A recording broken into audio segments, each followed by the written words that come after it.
What is something that you would never confess to your family? Story 1. The fact that I've been dealing with depression for more than half my life. I remember a family friend who had passed away by suicide, and my parents were saying, "I don't understand how someone could do that." I calmly said that I could really understand why someone might feel that way. The look of disbelief and concern on my mother's face broke my heart, and I realized how she had interpreted what I said. I don't live at home, and for almost a month afterward, she would call me every day to check on me, to make sure I was okay, and to remind me that I'm loved. She said if I ever needed to talk about anything, she and my father would always be there for me. Story 2. I have a daughter. I never wanted kids, but being young and not thinking things through, I got my fiance pregnant.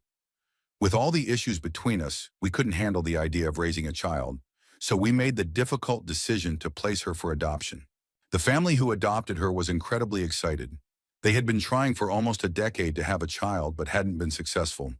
They had just completed the background checks the month before she was born, and this was their first real chance at adopting. They were overjoyed. My fiance cried when handing her over, and I just wanted to go escape the situation and forget it all. We got married and eventually divorced a few years later. I got my life together, but every so often I think of our daughter. Still, I can't bring myself to reach out. I know I would have only made her life harder. Story 3. My younger aunt and I almost crossed a line when we were kids. We didn't know about each other initially. When we met, she was 13 and I was 15. As we grew up, there was a lot of flirting and unspoken tension. Thankfully, nothing ever actually happened, but we did have a few personal conversations about it. Oddly enough, we're very close today and have even talked about how ridiculous the whole thing was. Edit. Technically, she's my half-aunt. My mom had me at 16. My grandfather had an affair with another woman and had my aunt 2 years later. He eventually left my grandmother for that woman. For the record, both women are kind people. I rarely see my grandmother, who lives far away, but the other woman lives in the same state and visits her great-grandson and me from time to time. Neither of us has any interest in each other anymore, and at least one of us is happily married. We're both embarrassed by it, though I think she's more embarrassed than I am. That said, she is very attractive, and my younger self did have a lot of thoughts about her. Those memories are still with me. We both have kids now, and they see each other occasionally, birthday parties and the like. We've rarely brought it up, but when we have, it's in a lighthearted way, like, what were we even thinking? Of course, it still crosses my mind from time to time, and I'm fairly certain it crosses hers too. It's hard to interact with her without remembering how strange it all once was. Story 4. My 13-year-old daughter discovered Wattpad through Minecraft gamer videos she watched. I missed the signs, and it took me about 10 days to figure it out because she suddenly became very secretive. When I finally realized what was going on, I discovered that she was already being targeted by 2 users. I went to the police. They used my daughter's account to lure the individuals. One of them quickly disappeared and deleted their account. The other began texting the number the police had set up. Within 3 weeks, they tracked her down and arrested her at a hotel room in our town. She had tape, ropes, some kind of liquid, and needles in her car. I felt physically sick when the police sergeant told me about it. He said my daughter might have to testify, but maybe not, since most of the communication occurred after law enforcement took over the account. The legal team said they would let us know. I wasn't sure what to tell my daughter. She knew someone dangerous had been talking to her, but I didn't share all the details with her at the time. We dealt with the situation by educating her more about social media and increasing our monitoring efforts. Later, the assistant prosecutor contacted us and said that authorities in the woman's hometown had found evidence at her house linking her to multiple missing girls from that area. Our case was dropped so they could focus on those more urgent cases. I was relieved. My daughter's almost 18 now. I told her the full story when she was 16. It was upsetting for her, tears and shaking, but I knew she would be okay when she wiped her eyes and said, "Well, I'm glad we helped save some other girls from her." Story 5. My second husband, the one everyone thinks is wonderful, has cheated on me. And honestly, it's far worse than the cheating that ended my first marriage to my high school sweetheart, the man I spent 15 years with and had 2 children. Every day I wish that if I had to work on a marriage, it had been that one. Now I just go through the motions. I smile and nod while people gush about how great he is. If they knew he had been with 5 other women during our relationship, it would be devastating. I found out about all of them over just a few months, 1 year after we were married. If I'd had even the slightest suspicion before, I never would have stayed. But he's a police officer, and I was a nurse practitioner student with 2 kids. He's in his 40s. I'm in my late 30s. I made a huge mistake thinking we were just busy adults and that I didn't need to monitor his actions. I was wrong. Story 6. I have a very difficult relationship with my mother. I haven't spoken to her in over a year, even though she's in poor health and in full-time nursing care. A little over a year ago, she told me she was changing her will, not because she has any assets or money, but purely to hurt us. She said she didn't want my sister or me to be in charge of her ashes because, in her words, "I'm afraid your sister would just flush me down the toilet," implying I'd allow that to happen. That was the last straw. I decided I had no need to interact with her anymore, regardless of the fact that she gave birth to me. It's normal to feel guilty after making a decision like that, and that kind of guilt is actually a sign of emotional health. It means you're human and that despite how hurtful your parents may have been, you still care. The guilt is hard to carry, but it doesn't mean you've done anything wrong. It just means you're trying to heal. Your parents' toxic behavior is not something you need to carry. It's their burden, not yours. That said, I still believe in forgiveness. But let me explain what I mean. You don't have to reach out or tell them anything. Forgiving your parents is not about them. It's about you. It's about how you cope now and how you'll cope moving forward without them in your life. If you can truly forgive them in your heart for all the pain, the trauma, the nightmares, you take back your power. You win. You're finally free. It's not easy, and it doesn't have to happen right away. It might take years, but I believe it's worth the effort. That's just my perspective. And of course, it's advice for after the quarantine, when you can actually put some distance between yourself and them. I really hope things get better for you, and that being around them for now isn't too overwhelming. Story 7. Probably that I don't believe in God anymore. I grew up in a fairly religious household. We went to church every Sunday, and I was really involved in my youth group from middle school through high school. Once I got to college, I started questioning religion a lot more, and it wasn't long before I realized it just didn't make sense to me. I also came to understand that what I really loved about church in high school was the social aspect. My friends were there, and it was my main source of connection. At this point, I think my mom might have suspicions, but honestly, I feel like telling her would only cause pain. I can still be my full self around her without having to bring this up, and it would deeply hurt my parents if I confirmed it. My grandmother, on the other hand, is extremely religious. That's where things get harder. I have to pretend to be someone completely different around her, and as I get older, it's becoming more difficult. It's starting to affect how I feel about our relationship. If I ever told her I didn't believe in God, I know without a doubt she would cut me out of her life entirely. It's an awful situation, but I'd rather not stir the pot. So I just call her once a month and have the same light, surface-level conversation we always do, just to keep her happy. Story 8. That I rehomed their dog and told them he passed away while they were on vacation. Hear me out. My parents had a very anxious dog who became extremely difficult to manage after their other dog passed away. He was getting older and really needed more space and exercise than they could provide. My mom had posted Craigslist ads for him several times, but she always ended up deleting them out of guilt. They loved him, but they knew he wasn't living his best life. The situation was hard on everyone, especially as they were getting older and had less energy to care for him properly. I had a friend who lived on a large wooded property and had 2 other dogs that got along great with my parents' dog. When my parents went on vacation, my friend and I brought him out to her home, and that's where he lived out the last 6 months of his life. I told my parents that he had passed away, and while they were sad, I could also sense a bit of relief. He got to spend his final days in the woods surrounded by friends, receiving plenty of love, exercise, and treats. He passed peacefully in his sleep, on a soft bed, and I truly believe it was the best thing I could have done for him. Story 9. That I was severely depressed and went through a terrible withdrawal from prednisone, and I almost didn't make it. I was sick with bronchitis, living alone, and no one told me I needed to taper off the medication. I was already depressed, and the sudden withdrawal completely messed with my mind. There were moments I had my pistol in my hand, more than once. Then one day a girl I had a crush on messaged me on Facebook. We talked for hours. I was sobbing, and she helped me hold it together. Turns out she had a crush on me too. I stayed grounded just long enough to get through the withdrawal, and talking to her every day gave me the strength to start climbing out of my depression. We got engaged last March. Today we signed the paperwork on a house. Not a day goes by that I don't think about whether I'd still be here if she hadn't reached out when she did. I'm good now, really good. I have hobbies I love and our relationship is amazing. It might sound cliche, but I truly believe she was sent to me for a reason. The timing was everything. Story 10. That I don't feel like a real member of my family. Let me explain. My mom, dad, and sister were all born in the same city in Russia. Then they moved to Belgium, where I was born. But they still cling to their Russian culture like they never left. And me, being born and raised outside of Russia, I never understood the jokes, the references, or what they were talking about most of the time.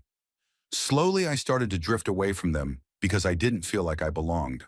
My dad is really into sports, especially boxing, but I'm skinny and no matter how much I eat, I just can't gain weight. That doesn't stop him from pushing me to work out constantly. He wants me to build muscle so I won't look this way forever. But honestly, I hate sports, always have. And he forces me to do 100 push-ups and 50 pull-ups every single day. It's exhausting. He gets mad really quickly and almost always calls me an idiot if I mess up something. I'm 15 now and all I want is story 11. I used S-work as a way to support myself after becoming a know-it-all and moving out. I was 19 at the time and also studying biochemistry. Both of my parents abandoned me during the first 2 years. My father eventually came around, mostly because he had started paying child support for my brother, who had also moved out and gone to school. He legally had to treat us equally. I actually had a sign my mother gave me about being a teen who thinks they know everything about the real world. I looked at it every day while living in her house. To me, it became a reminder that while I didn't know it all, I could still choose to leave what felt like a prison. I don't think she ever expected me to take it that way. To work brought its own burdens, but it gave me freedom from a narcissistic mother who used me as her scapegoat and personal assistant. It's been a long and painful road, but in the long run, I've made it through, and I've won. Story 12. Okay, I know this is something this thread has probably seen before, but it might not be the satisfying kind of story. Growing up, my family had a ton of gatherings. Where I'm from, big families are common. I could never remember everyone's name because there were just so many people. My dad being in a traditional band meant that our house was always filled with different guests too. During all of this, I got really close to one of my cousins, Evravs. We bonded throughout our early to late teen years, playing games, running through the hallways at family parties. She felt like the sister I never had. I honestly wish it had stayed like that. Something so pure could have lasted much longer. But as we reached our early 20s, things changed. She became more aware of her appearance and started asking me for advice on outfits. That seemed normal. She even helped me with my terrible fashion sense. I was still stuck wearing oversized shirts and polos, so I was grateful. Eventually, though, she started trying on lingerie and asking for my opinion. I told her not to wear it. It was too revealing. She had a heart condition that required occasional hospital visits. After one of them, she showed me some red marks on her chest from the sensors they used during scans. That same night, we decided to stay in and drink instead of going out. We had White Claws, a bit of Coke. We had experimented with stuff like LSD when we were younger. I had gin, which she avoided because hard liquor made her blackout. We ended up laughing at Rick and Morty, just enjoying each other's company. Things got hazy. She started crying about her insecurities, and I did what I always used to do to cheer her up. Tickled her. I vaguely remember falling down the stairs with her and then blacking out while holding her. That was a little over a year ago. We haven't talked since. I've sent her some dumb, drunk texts here and there, but nothing came of it. And now family gatherings are unbearable. She doesn't show up anymore, but I still have to go because my parents are at the center of it all. Story 13. That I have dissociative identity disorder, which began at age 3, and that I endured 18 years of abuse.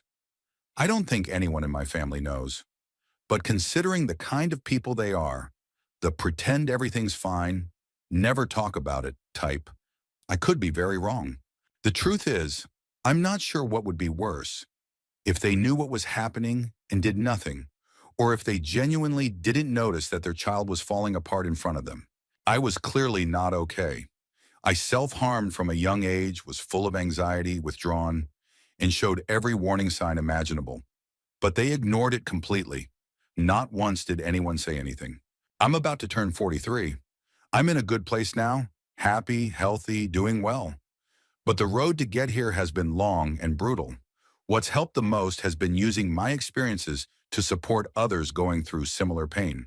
Turning something that awful into something helpful for others has been the closest thing to healing I've ever known. It's like turning something toxic into power, and that's a strength I never thought I'd have. Story 14, that I ruined my life by being a compulsive liar, especially in high school, but honestly, throughout most of my life. It all started with trauma. In fourth grade, the vice principal at my private elementary school beat me in front of the class for not being in my seat. That moment changed everything. The situation at that school was complicated, but what happened marked me deeply. After that, I started hating myself so much that I created entire identities in my head. I wished I were someone else, anyone else. I now know that's called maladaptive daydreaming. I grew up with a single mother. My father left before I was born and moved to the US to be with his family, who'd been here since the 60s. My mom was sweet but naive, always taken advantage of, even by her own relatives. I was raised to turn the other cheek, to be the nice guy in every situation. I had health issues from being born premature and not receiving breast milk for almost a year because of complications during her C-section. She saw me as fragile and defenseless, and that shaped everything. When I came to the US in middle school, it was rough. I had low self-esteem and wanted to stand up for myself for the first time, so I pretended to be a bad kid, a drug dealer, someone with connections. I was only 13. I hung out with disruptive kids who were rivals of my bullies. Most of them were actually connected to gangs in the DC metro area. I started stealing things from other students and selling them in front of the same people I stole from. Looking back, that moment was the catalyst for everything that went wrong later. From then on, things escalated. Threats, beatings, even a few attempts on my life. At that school, even substitute teachers got jumped and still had to come back to work. I skipped my 8th grade dance and graduation because I knew someone might come after me. I didn't want to risk innocent people getting hurt because of my past. That was my way of protecting others. Living with my father and his side of the family didn't help. He was an alcoholic, narcissistic, and borderline racist, despite us being Hispanic. His side was white Hispanic, while I looked completely like my mother and sister. That added to my low self-esteem. In high school, I thought I was getting a fresh start, but it only lasted half the year before people from my old school started spreading things about me. I was targeted again, even by seniors who didn't know me. Then in senior year, everything exploded. But this time, it was my fault. I compulsively lied to a girl I had feelings for, who also liked me. I broke her trust, got humiliated, bullied, and left heartbroken, and I felt like I deserved it. I had become exactly what I feared. Now I'm 25, and I feel like I've ruined my life because I never learned to accept myself. I always thought I had to be someone else because I felt inferior, because of how I looked, my background, my identity. My mom passed away 3 years. Story 15. I didn't actually graduate this semester, and I have no plans to. I've been working full-time at the company I interned at 2 years ago. I'm in sales and doing really well, so my boss doesn't care if I have a degree or not. I told my family there was no ceremony because of the pandemic, which was true, and I even bought a counterfeit diploma online to show them. Once I landed the job and proved myself, I lost all motivation to finish my classes during quarantine. I withdrew from 4 out of 5 of them last semester and didn't register for any over the summer. My family was over the moon that their youngest and first college graduate had finally made it. They told the entire extended family. The truth is, I never wanted to go to college, and I don't have the heart to tell them I didn't graduate. Maybe I'll finish the last 15 credits someday, but not anytime soon. Story 16. That I was deeply numb and unhappy growing up, but not because of my parents. I just always felt hollow inside. Nothing ever sparked real joy or interest. I can't tell them this, but I never planned to live past the age of 18. The only reason I didn't follow through with that decision was because my mom went through a painful divorce, and I was the only one there to help her emotionally. I couldn't do that to her. I knew if I ended things, she'd blame herself for the rest of her life, and I couldn't be the final thing that broke her. She was a good mom, and she didn't deserve that. Story 17. That I was sexually assaulted when I was in the 4th grade. It made me physically sick for weeks, and it has taken over 15 years for me to even begin recovering emotionally. That single event completely altered the course of my childhood and reshaped who I became. For most of my life, I felt worthless and believed that people couldn't be trusted. But now, for the first time, I'm learning to believe that I matter. I'm starting to build an identity, something that feels real and mine, and piece together a life I want to live. My family will never know. I don't want them to carry the guilt of thinking they should have noticed or done something. I'd rather keep that weight off their shoulders. And to anyone reading this who might relate, you didn't deserve what happened. It doesn't define you.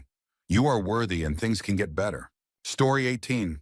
3 years ago, my family and I were incredibly close. Then one day, everything changed. I drove home from school and had to park on the street because a strange car was in my usual spot. My parents' cars were in the driveway and my sister was usually home by then, so I figured the car belonged to one of her friends. I quietly opened the door, not making much noise. Then I heard a woman's voice, definitely not my mom or sister, yelling, and not in a good way. I walked down the hall and opened a door I probably should have knocked on first. Inside was my dad, and someone I later found out was a friend from work. Our eyes met for a split second, his filled with panic and anger. He sat up in bed, locked eyes with me, and said through gritted teeth in a voice I'll never forget, "You should have added a serious tag to this question." That moment changed everything, and I've never told anyone what I saw. Story 19. I did MDMA on New Year's Eve a couple of months after a breakup I'd really been struggling with. I'm in my early 20s now. I've been diagnosed with PTSD and have had trust issues for as long as I can remember. I'm male and was assaulted as a child by a peer. It took years to process, and I questioned my sexuality along the way. I now know I'm heterosexual, but accepting yourself, regardless of outcome, is a journey. I lived with depression for most of my life. I tried SSRIs and other medications, but none of them truly helped. They masked the symptoms but never gave me peace. Taking MDMA changed that. For the first time, I felt love for myself. I felt safe connecting with people, especially male friends, in ways that didn't feel threatening or confusing. I finally realized that not every emotional bond has to be sexualized. I could just enjoy closeness without fear. I made the decision to roll on my own. I researched it thoroughly, tested the substance, measured it carefully, hydrated properly, and had a trusted friend with me. When the clock struck midnight, I cried. I felt like I had been reborn. That one night helped me reprogram how I see myself and how I engage with the world. I've been happier and more productive since, even sober. It didn't cure me, but it showed me who I could be, and it helped me realize that I've been the one holding myself back. I finally forgave myself. I let go of the pain that wasn't my fault. I was 8 years old when it all started, and now for the first time, I feel free. Story 20. My cousin, who's like a sister to me, is getting married to her childhood best friend, and I can't stand him. He's arrogant and full of himself. They live in the apartment right next to ours, along with my cousin's little sister. He makes about $1,600 a month, and as soon as they moved in, he bought a fancy fridge, a Nintendo Switch, and a bunch of other useless stuff. But 5 months later, he still hasn't paid for their own Wi-Fi. Instead, they've been using ours. My brothers pay for it, and they say nothing about it. We're barely home between my university schedule and their jobs. But that guy works from home, so he hogs all the internet. We don't have the heart to change the password or confront them because it's just not in our nature. He's also made hurtful comments about me, always teasing how skinny I am. I know he says it jokingly, but I'm sensitive about it. One time I had a panic attack and he actually yelled at me, accusing me of faking it for attention. And still he brags constantly about how much he earns and how amazing he is at his new job. He got kicked out of his last job, not because coworkers were jealous of his talent, but because he's arrogant and completely inconsiderate. Their wedding was supposed to be on May 8th, but got pushed to July 8th due to the pandemic. Honestly, I'm kind of hoping I'll have something important going on at uni so I don't have to show up and pretend to be happy about it.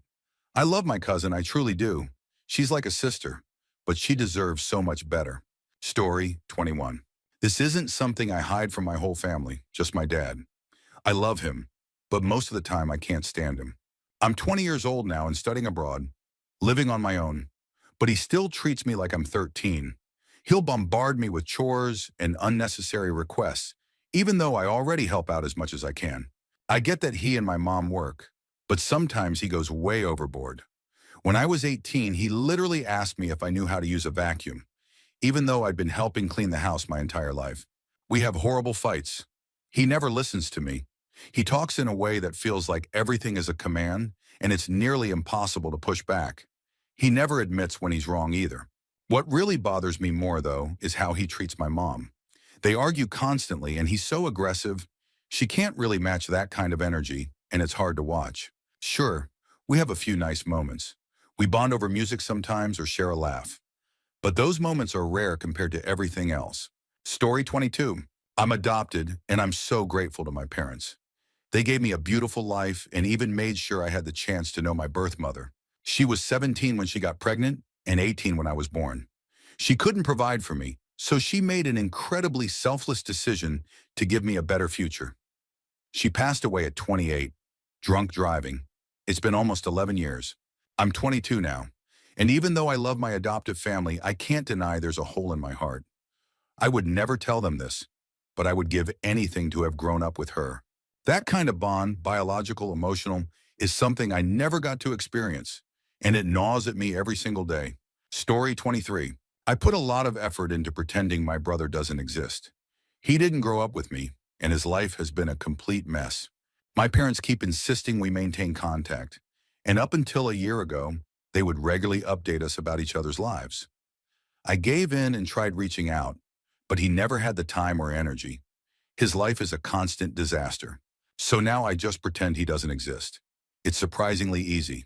Until, of course, my parents start pestering me to text him again. And I do, only to be ignored or brushed off. This dynamic has affected me more than I like to admit. As a kid, I dealt with anxiety and feelings of abandonment. As an adult, it's made me bitter and envious of healthy sibling relationships. I know that sounds awful, but it's the truth. People talk about close sibling bonds like they're the norm, and all I feel is a deep sadness because I never had that. It's like being single your whole life while everyone around you celebrates love, and then being told you're weird for being sad about it. I wish I never had to hear about him again, but I know saying that out loud would devastate my parents, so I never will. Story 24. That I have almost no real sense of a familial bond with any of them. My mother is a cold, manipulative, and self-centered person who can't stand being challenged. Classic narcissist. I seem to be the only one of her kids who got out and now live with my dad on the other side of the country. But even with him, it's complicated. We have what looks like a father-son relationship, but it feels too volatile to really be one.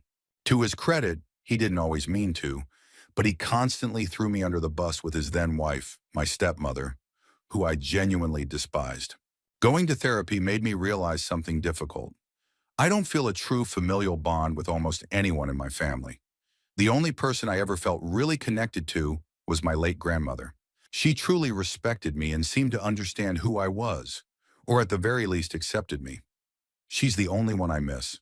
My dad knows I can't stand my mother, but he doesn't, and hopefully never will, know just how fractured my entire sense of family really is. Story 25. I love my family deeply, but I moved to the West Coast to get away from them. My mom was fully on board with me becoming independent, but she always insisted she would help. I knew that to grow into who I needed to be, I had to get some distance from her and from everyone else. She now only helps when it's absolutely necessary, which is how I prefer it. As for the rest of my family, the drama was overwhelming. One of my sisters is a textbook narcissist, and her husband is just as bad. The other sister, in my opinion, may be bipolar. Their personalities started invading my own, and I knew I had to pull back. My family means a lot to me, and I do want to support them eventually. But my parents worked hard to escape the neighborhood we came from and build a better life. Sadly, my sisters still embody so much of what they were trying to leave behind. And honestly, I'm okay with not being part of that anymore. Story 26. That I feel like an alien when I'm around my family. It's strange because I'm extremely empathetic, almost to the point of being overwhelmed by it. But I've never really connected with anyone in my family. I struggle with connecting to people in general, but when it comes to family, it's like I'm on a different wavelength. There's only one person I've ever truly connected with, and they live in a completely different time zone. Friendships matter more to me. I feel guilty about that sometimes, but I can't change how I feel. I like my family, sure. I'm even seen as the golden child among my cousins, but I still don't feel like I belong. There's also something else I'll never tell them. My last boyfriend coerced me into ES. I won't call it rape, I just don't see it that way. But I was terrified. I froze. I didn't want it to happen, but I didn't say no because I was scared. It was painful, and I still carry that memory with me. I don't want to tell my parents because I know they'd take it too seriously, try to fix it, and completely disregard my need to just forget it ever happened. It hurts not having anyone to talk to about this. My parents are usually the ones I go to when something's wrong. But this stays buried. Story 27. My dad slept with his best friend's wife around the same time my mom got pregnant. Growing up, the only real friend I had was his best friend's sister. We were close for years. After high school, we started dating. 6 years together, an engagement, and even going through a drug addiction side by side. My mom always hated our relationship. She couldn't stand who I was with, and I never really understood why. About 2 years ago, everything became clear.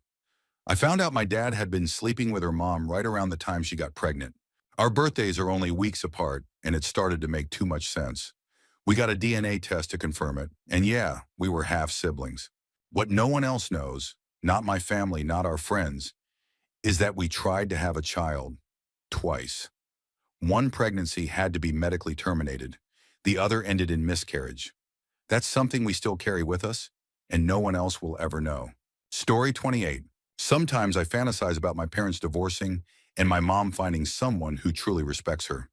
Someone who shares her values and treats her like she deserves. Watching them together is just sad. I'd honestly rather they not be in love at all than watch what's happening between them now. My mom loves my dad so deeply, but he couldn't care less. He said out loud more than once that he regrets getting married, having kids, and choosing this life. He's mean, bitter, and cold. Meanwhile, my mom is kind and patient. She deserves so much more. The hardest part is that she always takes his side, no matter what. Racist, cis, homophobic, whatever he says, she echoes.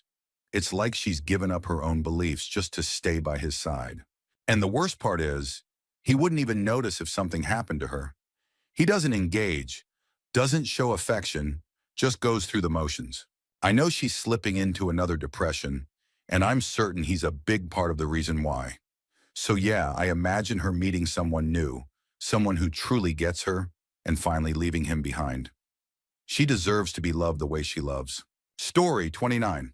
That I haven't, and probably never will, forgive her for ruining my college graduation. I was the first person in my family to even finish high school, let alone graduate from college.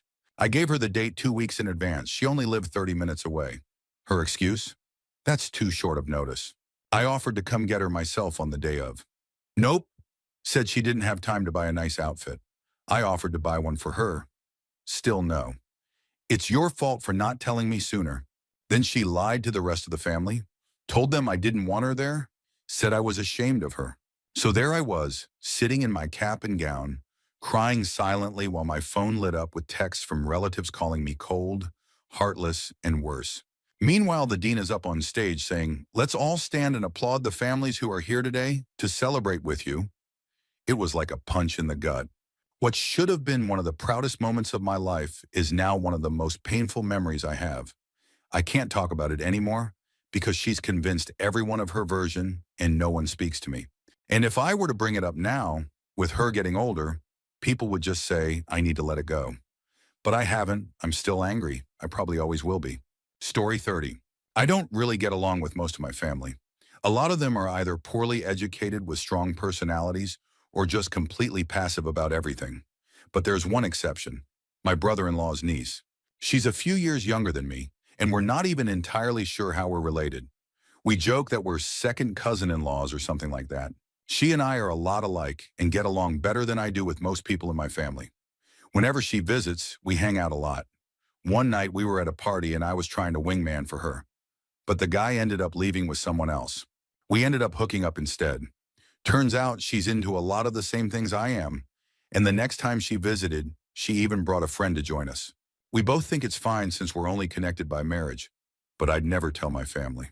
It's kind of freeing being with someone who isn't going to gossip or expect something serious out of it.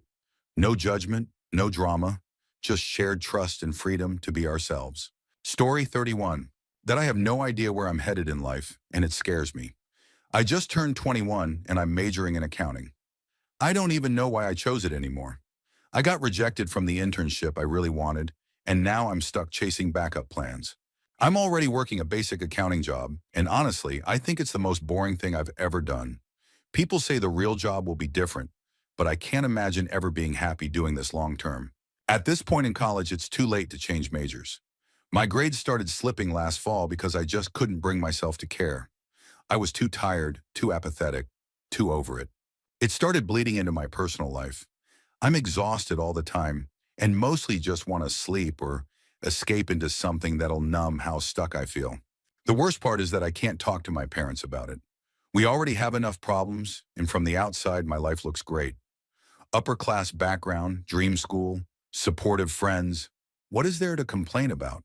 But just because everything looks right on paper doesn't mean it feels right on the inside, and I don't know how to fix that. Story 32. That my dad never actually spoke to Avery Johnson on the phone. Long story short, my family were hardcore San Antonio Spurs fans growing up. My dad especially. He had a shrine on our mantle, literally blessed with holy water. Total devotion. When I was in my mid-20s, I was touring with a band, and one night at a bar, we started doing celebrity impressions. Our bassist could do an absolutely spot-on Avery Johnson.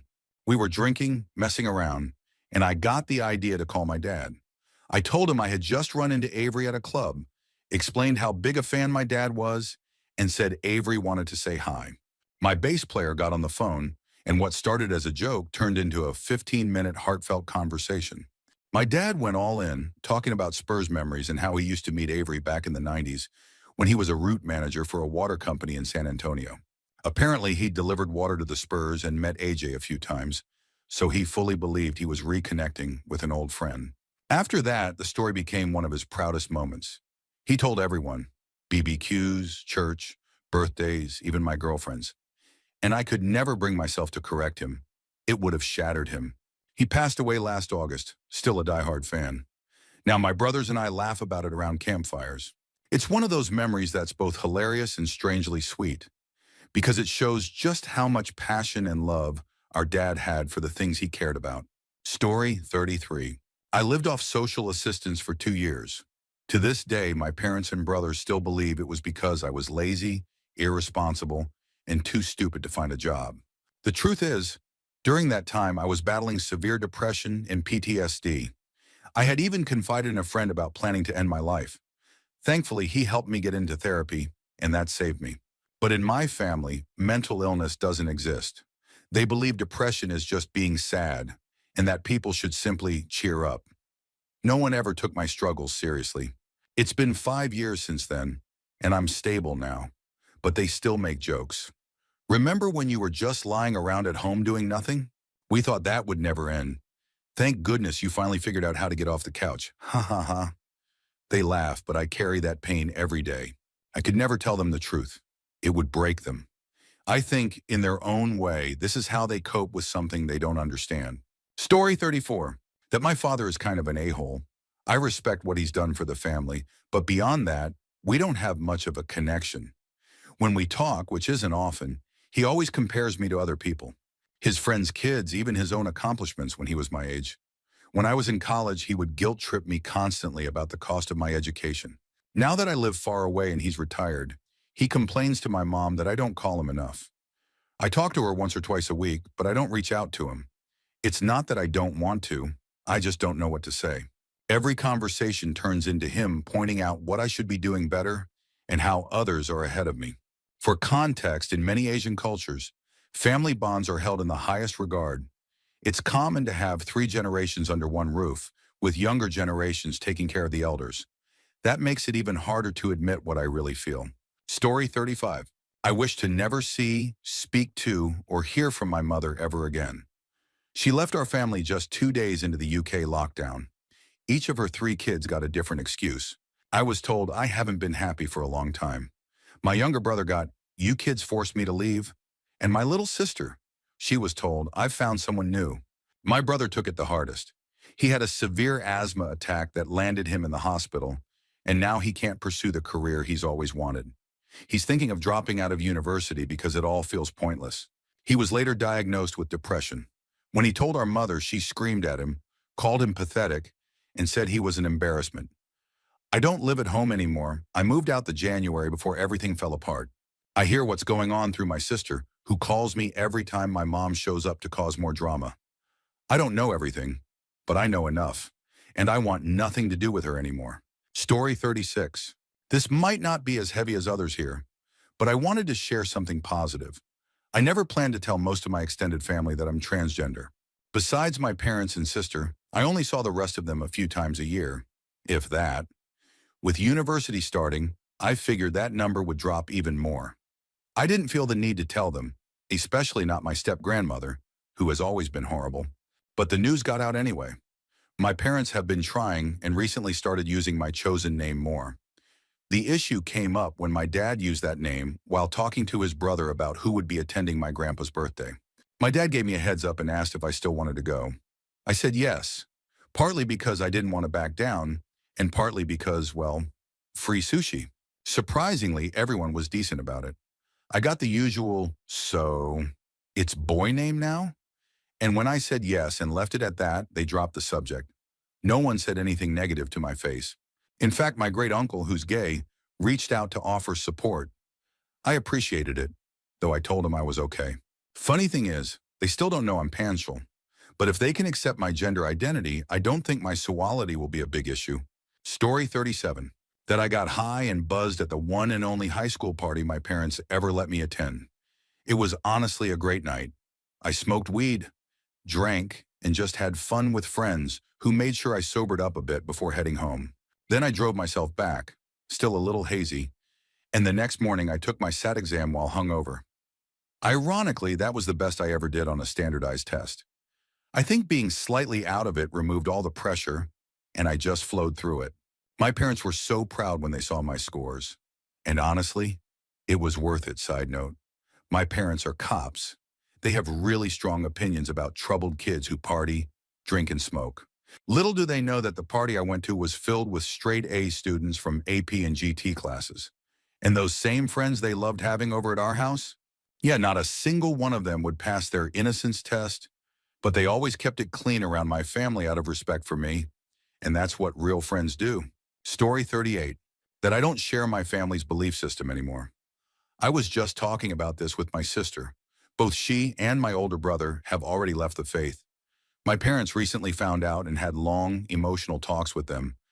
Now I'm the last one left. My mom calls me crying, saying she failed as a parent, that she couldn't guide her children in the right direction. She genuinely believes we're all going to hell. It breaks her. But I can't tell her the truth, that I no longer believe either. To her, I'm the one hope, the light at the end of the tunnel. I couldn't take that from her. I really couldn't.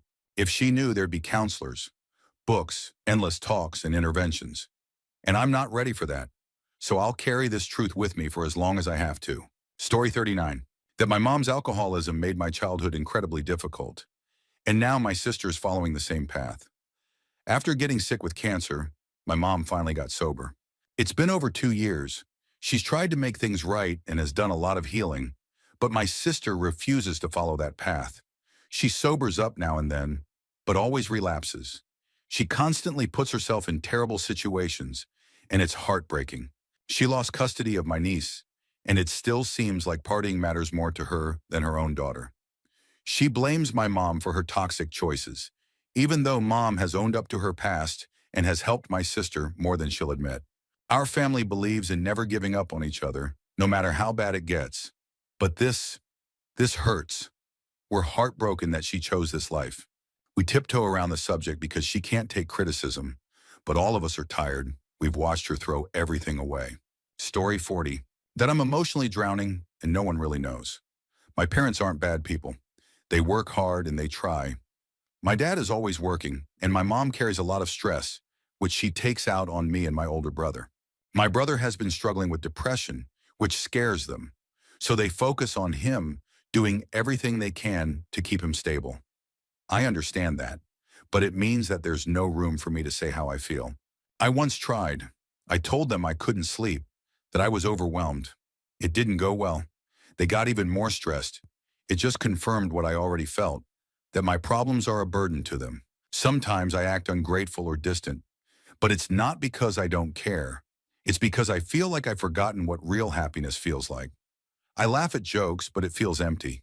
I don't cry much, but I'm still hurting. Even when they gave me the piano I'd always wanted for my birthday, I could barely smile. I was so grateful, but I couldn't show it, and that made me feel worse. I tried therapy, and now I'm on medication for anxiety. It's helped a little, like with my hands shaking in crowds. But it's hard to open up. I could only ever confide in one friend, and now they live in another state. My other friends have changed, and I feel like I'm losing all my connections. Now my parents are getting frustrated, thinking I'm just being difficult. But they don't see the truth. I'm desperate for help. I just don't know how to ask for it without making things worse. Story 41. That I'll never forgive them for not helping me as a child. Everyone in my family knew what my mother, my egg donor, was doing to me. They knew how she treated me, and they just let it happen. They say now that they didn't agree with it. But where was that when I was 8 years old? Getting beaten for talking back? Or the next day for not responding at all? Now at 21, that kind of hindsight does absolutely nothing for me. These days I don't speak to most of them. I've gone completely no contact with my mother, and I keep very limited contact with the rest, especially those like my sister, who are more upset that I cut ties than they ever were about the abuse I endured. "You're making her so upset," she says. "She doesn't know what she did to deserve this." It kills me inside. I have a big family, and I always imagined they'd be there when I had my first child, when I got married, during the big moments of my life. But now I know they won't. They chose her then, and they still choose her now. The only people I still consider family are my grandmother and my uncle. They fully supported me going no contact, along with my fiancé and his family. No one else will be invited to my daughter's birthday. I won't attend another family event again. I never wanted things to be this way. But I can't forgive them for staying silent when I needed them most. And I won't let my daughter be exposed to their toxic, abusive ways. I'm ending the cycle with me. Story 42. That my mom manipulated me for most of my childhood, and I still carry the damage. She made me feel awful every time I spent time with my dad's side of the family, told me awful lies about him. She even said I was a mistake, that she had forced my dad into things. She lied about my sister being kidnapped just to justify her own actions. She lied in court to get custody of me and falsely claimed my dad was abusive. That lie ruined his chances of adopting my stepbrother years later. She encouraged me to talk badly about my dad's family, then used what I said behind my back. She twisted everything, exaggerated stories, demanded I be punished, made me feel like I was always the problem. I was too young to see what was happening, but as I got older, I started to notice how strange and toxic it all was. My dad's side knows what she's like. They've always tried to support me, even when things were complicated. But now I have to face the fact that I spent years living under someone who likely believes every one of her lies. I can't even talk to her about it. She'll never admit to any of it. So I carry it all in silence. Decades of guilt and manipulation, knowing the person who was supposed to protect me was the one who did the most harm. Story 43. That I secretly licked the fentanyl off every patch I was prescribed for my severe rheumatoid arthritis, just to get high. I've been severely depressed for a long time. When I was first prescribed the patches, it didn't take long before I started sucking on them, licking the residue, hiding used ones to keep the buzz going. I knew it wasn't safe, but I didn't care. I still don't, especially now. A week ago, my twin sister died from cardiac arrest. Since then, I've relapsed hard. The fentanyl helps numb the pain, both physical and emotional. I've been using hidden patches again. I tuck them in my cheek and chase that feeling, because it's the only thing that helps me cope. Pain management kicked me out after I said I didn't want to live in pain anymore. They assumed I was suicidal, but I wasn't. I just can't live like this. I have 2 herniated discs and bilateral sciatica on top of everything else. They put me on Suboxone, but it's nothing compared to fentanyl. I'm looking for a new doctor, but Medicaid makes that nearly impossible. At this point, I know I'll be stuck on opioids for the rest of my life due to my conditions. Might as well find some relief while I still can. No one in my family knows about the patches. They never will. The only person who knew everything was my twin. Now she's gone, and I just try to find her in my dreams. I call it my shaman gift, visiting her in the only place I still feel peace. Story 44. That I absolutely hate my mother's side of the family, including my mother. She had an affair. Her brother, my uncle, also cheated, despite having a child with his new partner. I thought maybe he'd do better after his ex left him. But no, he turned out just as selfish and reckless. Another uncle of mine is an alcoholic disaster. He doesn't care about his 3 kids, and he actually tried to kill one of them. My cousin ended up with a slashed hand, spent months in the hospital, and still has long-term issues because of it. Then there's the oldest sibling, my aunt, who tries to help by taking in those kids, but she's emotionally abusive, manipulative, and constantly guilt-tripping everyone. She's always creating drama and stirring up gossip like it's a sport. My brother and I can't stand any of them. We try to stay as far away as possible. We're done pretending. Story 45. How much I hate my grandmother. She's the so-called matriarch of the family. Whatever she says goes.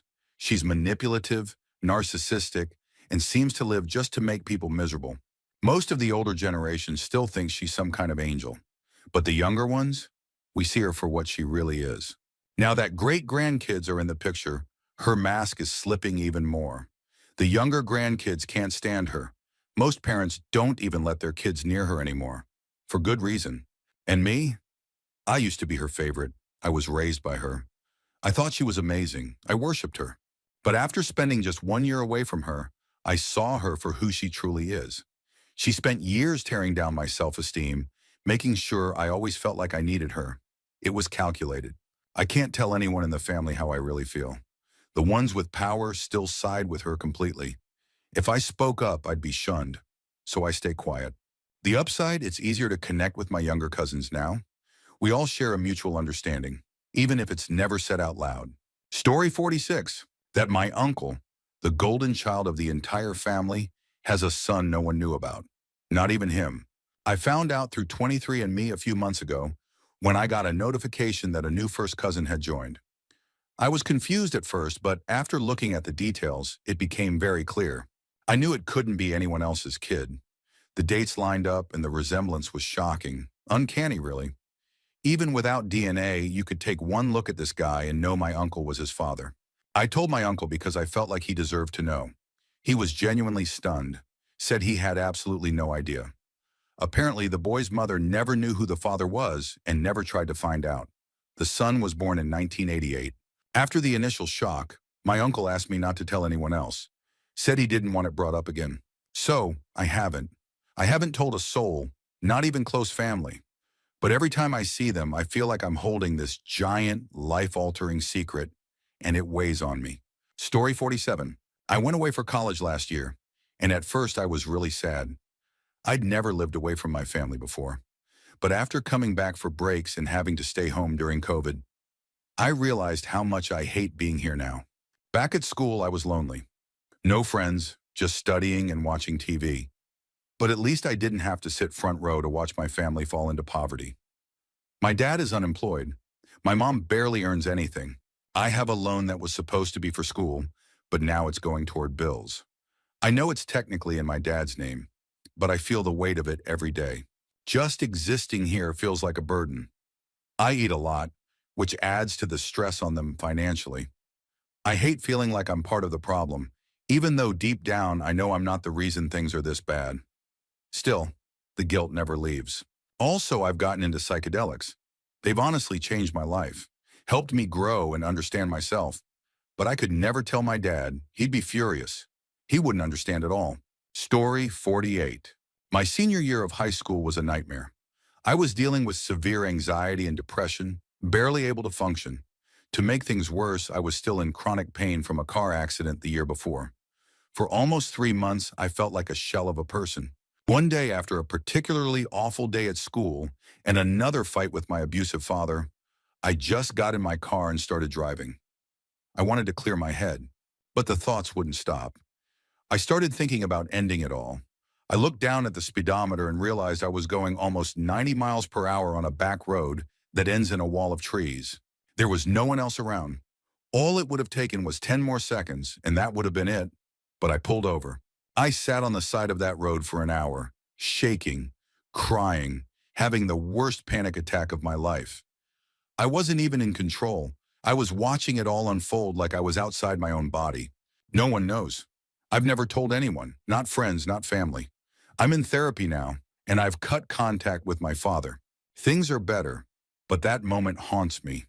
That was the closest I've ever come to Suic, and the fact that it was almost so easy still terrifies me. Story 49. That every day I quietly wish my grandmother would die. I'm 19 now, but ever since I was around 13 or 14, my teenage years have been consumed by being a caregiver for both her and my grandfather before he passed. I didn't get to have a normal youth. Every school break, every holiday, while my friends were going out, living like kids, I was home changing adult diapers, giving meds, showering her, feeding her, and never sleeping enough because she'd constantly wake me up in the night with her moaning and complaints. She's not a kind or sweet grandmother either. She's bitter, rude, and ungrateful. Even before she was sick, she was sarcastic and mean to everyone. I used to envy my friends who had loving, gentle grandmothers who gave hugs and cookies. Mine just snapped at everyone. I only do this because of my mom. She's already overwhelmed and exhausted with everything else in her life. I do it for her, but I hate it, and I hate the guilt I feel for thinking this way. But I'm tired, so tired, and I just want my life back. Story 50. That I'm disgusted by who my family has become. My mom used to be kind, open, and full of empathy. She inspired me to believe in people and see the good in the world. But now she's angry all the time, obsessed with politics, and completely closed off. She married a man who's even worse, old, bitter, narrow-minded. Together they've become rude to everyone, and it's just embarrassing. My little sister turned into a spoiled, entitled brat, and my younger brother is so lazy he sleeps through most of the day. The whole house feels toxic, unhealthy food, negative energy, and a total lack of joy. It's like they've lost all sense of who they used to be. It hurts so much to say it, but I've had to cut off some of the extended family I grew up loving. They've become so racist and hateful, I don't even recognize them. The kind-hearted, welcoming family I once adored is gone. I try to talk to them, to reconnect, but every conversation ends in frustration because I don't agree with how they see the world now. I miss who they were. I miss who we were. Story 51. That I feel a deep, burning hatred toward my younger brother. He gets away with everything. My parents, especially my mom, defend him at every turn. Even last year when he was strung out and violent, destroying the bathroom mirror, smashing the door, trashing his new TV, and breaking the vape she had just bought him to help him quit smoking, they still defended him. But when I say anything back to him, even calmly, I get scolded. I'm told I'm always against him or too mean. Meanwhile, he's rude, volatile, and reckless, but somehow he's still the baby they'll always protect. The double standards are infuriating. When I raised my voice at my dad at 15, he almost slapped me and didn't speak to me for 4 days. When my older sister lost her virginity at 18, they ignored her for a week, and she was 23 at the time. But this kid, he throws tantrums, breaks things, smokes, lies, spirals, and they make excuses for him. I hate how unfair it is. I hate the way they treat him like he's fragile, and everyone else like we should just accept it.